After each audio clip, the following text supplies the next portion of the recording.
Let's review. While we don't want to remove the PCI expansion card right now, let's see how to do it. The first step is to remove the mounting screw attaching the card to the computer's chassis. Once again, be careful not to let the screw fall into the computer or touch any of the microchips.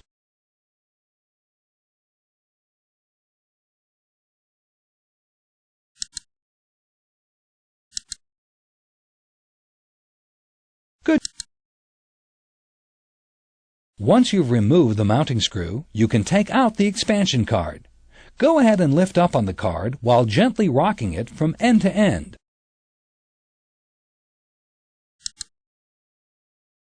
Good job!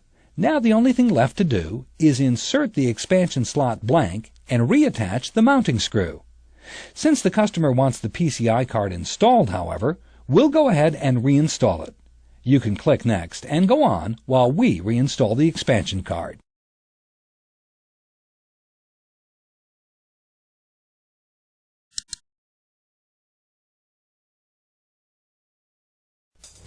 Let's review with an A+ video tune-up.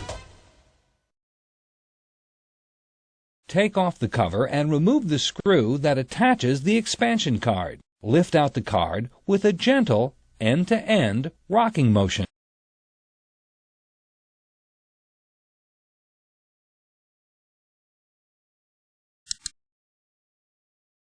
Don't forget, we need to fill out the proper customer service forms.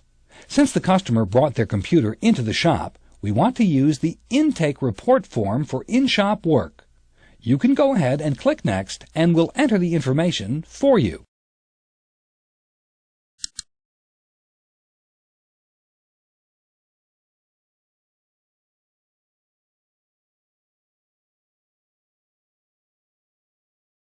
Here's the completed form.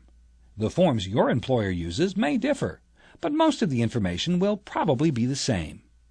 Remember,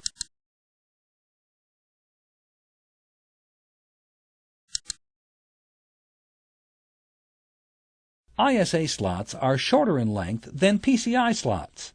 True or false?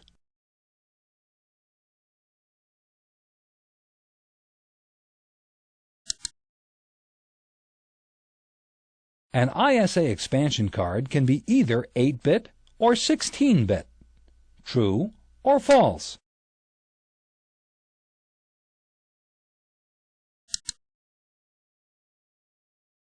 ISA is always faster than PCI. True or false?